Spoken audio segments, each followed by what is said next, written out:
Terpuruk karena suami pertamanya meninggal dunia dan harus menjadi single parent, apalagi menghidupi 4 orang anak, membuat Ekawati nekat menjadi sopir bajai. Digoda, direndahkan, bahkan pernah dilecehkan adalah makanannya sehari-hari.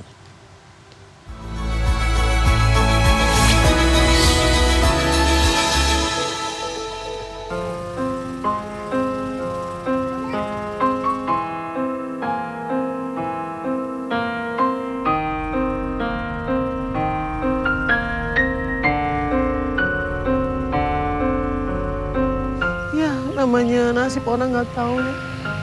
Kita kan udah digariskan nasib, ada yang enak, ada yang nggak enak. Ya saya cuman mau ngidupin anak saya biar anak saya nggak kekurangan makan.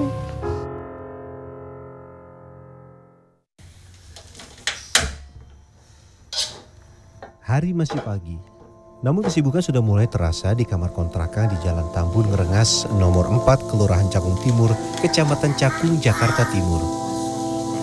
Di rumah berukuran 3x8 meter ini, Ekawati memasak. Orek tempe jadi andalannya pagi ini. Debbie Cantika Hasan, sang anak yang baru berusia 3 tahun, ikut menemaninya memasak pagi ini. Orek tempe inilah yang akan jadi menu sarapan, dibawanya bekerja, serta bekal sang anak.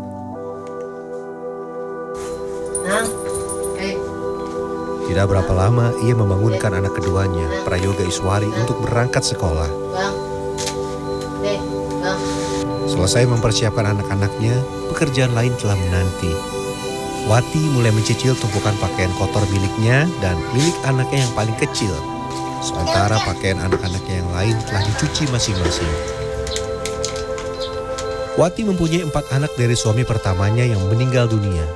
Sayang, anak keduanya juga telah meninggal. Dengan suami keduanya, Wati mempunyai Cantika yang masih balita. Namun suami keduanya juga sudah diceraikan oleh Wati. Beruntung, anak pertamanya Ahmad yang telah berusia 21 tahun sudah bekerja di perusahaan ekspedisi sehingga bisa membantu mencukupi makan sehari-hari. Namun ia tetap harus banting tulang untuk mencukupi kebutuhan hidup lainnya. Saya apa aja udah saya lakonin, udah saya jalanin demi anak saya. Jualan di sekolahan, sampai saya nanam kangkung di kanal, nyocok kanal yang sepanjang itu saya cocok, biar saya bisa ngidupin anak saya makan. Panen saya jual, saya keliling jual kangkung. Ya, namanya kehidupan tuh pahit. Itu karena apa Ibu dulu kok sampai sepahit itu? Itu karena apa? Ya, namanya nasib orang nggak tahu ya. Setelah semua selesai, Wati mempersiapkan anaknya yang paling kecil untuk mandi dan sarapan. Karena tidak ada yang menjaga Cantika, maka anak terakhirnya ini dibawa selama bekerja. Pernah dititipkan kepada orang lain, Cantika malah sakit hampir seminggu. Setelah itu Wati tidak lagi menitipkan anak perempuan satu-satunya ini. Demi menghidupi 4 anaknya, Ekawati bekerja sebagai sopir bajai. Profesi ini pun telah ditekuninya selama lebih dari 15 tahun. Berbagai kesulitan yang pernah dihadapi, mulai dari tersesat hingga sempat mau ditangkap polisi. Bawa bajai, karena saya udah kepepet. Anak saya besok mau makan apa? Padahal saya nggak tahu jalan. Pas saya bawa bajai, pertama kali saya masuk ke Bundaran HI, hampir aja saya ditangkap polisi. Tapi karena saya nggak tahu, saya bertanya sama polisi, Pak polisi maaf, saya mau ke Tanah Abang, ini belok mana? Ibu tahu nggak? Ini peraturan di sini nggak boleh bawa bajai. Oh ya maaf Pak, saya nggak tahu, saya baru bawa bajai. Oh yaudah, sekarang saya maafin ibu karena ibu nggak tahu. Sekarang ibu belok ke kanan, ntar habis ini ke kiri ya. Oh iya Pak, makasih Pak. Ya itulah pengalaman saya yang pertama, bawa bajai. Ya udah begitu, saya baru tahu jalan, ngapalin jalan. Saya minta penumpang saya ngasih tahu, Bu, maaf Bu, saya nggak tahu, minta tolong dikasih tahu kanan kirinya. Oh ya udah. Wati adalah satu dari jutaan perempuan Indonesia yang mencari pekerjaan informal di luar rumah. Sebagai orang tua tunggal, ia harus membayar sewa rumah dan menghidupi keempat anaknya. Bekerja di lingkungan yang didominasi laki-laki, Ekawati pernah mengalami diskriminasi, pelecehan seksual, bahkan pemerasan oleh preman. Ada juga penumpang yang meminta tidur dengannya dan dibayar Rp500.000. Namun ini ditolaknya mentah-mentah. Namanya perempuan, orang memandang kita sebelah mata. Kadang-kadang kita dianggapnya manusia lemah. Kadang-kadang kita dilecehkan sama orang, dicolek-colek. Kadang-kadang juga ada yang mengajakin saya check-in.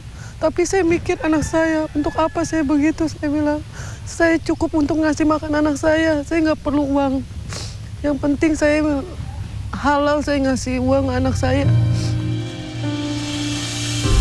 Putra sulungnya Ahmad Reza awalnya juga khawatir dengan kondisi sang ibu. Namun setelah melihat ketegaran hati Eka serta kebutuhan ekonomi, Reza mengikhlaskan ibunya mencari nafkah sebagai sopir bajai. Apalagi namanya hidup di jalan, seorang perempuan itu kan ibaratnya nggak gampang, Pak. Nggak kayak laki-laki gitu. Kalau laki-laki kan istilahnya masih bisa untuk melawan. Ya, saya sebagai anaknya juga sempat ngelarang, cuman ya kalau nggak begitu ya nggak makan kitanya juga, ya udah. Untungnya sih saya orangnya sih kuat gitu. Ini sudah jalan berapa tahun? 15 tahunan lah kurang lebih. Kerasnya persaingan antar sopir di pasar tekstil terbesar di Jakarta sangat terasa. Belum lagi, petugas sering menertibkan bajai agar tidak lama parkir di depan lorong dan pintu masuk pasar Tanah Abang. Kurang etis juga sih, Pak. Termasuknya ya gini aja, Pak.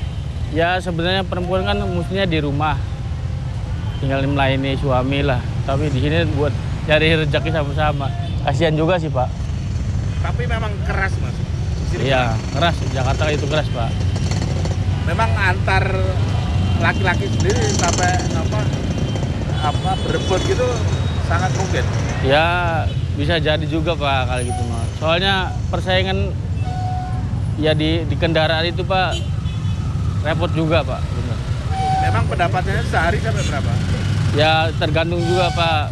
Kadang-kadang melebihi dari 200, kadang-kadang itu, Pak. Yang penting halal aja kali ya. Yang penting halal aja. Penting halal aja. Kalau itu nanti takut menyaingi laki-laki gitu enggak masalah? Ya enggak sih, cuman takutnya malah yang penumpangnya itu ya. Jadi yang perempuan harus dibekali dengan misalnya kayak bela diri atau apa gitu. Kayak gitu. Harusnya seperti apa, Bu? Kalau ya harusnya yang rada-rada tomboy gitulah gitu. Jadi nggak disembarangin gitu sama penumpangnya gitu. Jadi Wati merasa beruntung bisa mendapatkan penghasilan hingga Rp150.000 setiap harinya di tengah gempuran angkutan umum online. Rata-rata penumpangnya adalah perempuan karena pria cenderung menolak disopiri wanita. Saat ini Wati hanya berharap diberikan umur panjang dan kesehatan agar tetap bisa menghidupi anak-anaknya. Ya harapan saya ya mudah-mudahan saya diminta umur panjang aja. Dikasih kesehatan saya. Dikasih kesehatan saya biar saya bisa ngidupin anak-anak saya. Anak saya menjadi orang. Sewaktu-waktu saya bisa tinggalin kakaknya, bisa ngasuh-ngasuh adiknya. Apalagi dia nggak punya bapak. Tinggal saya doang. Saya mau minta biar saya dikasih kesehatan aja sama Allah. Mudah-mudahan anak saya juga diberi kepintaran.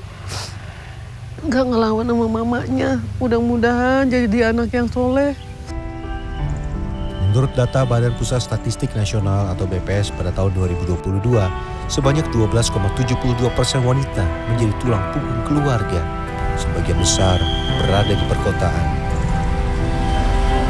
Pada saat yang sama, banyak perempuan Indonesia beralih ke pekerjaan informal di sektor jasa dan pertanian untuk menghidupi keluarga mereka. Kartika Bagus, Septiadi Pradana, Jakarta.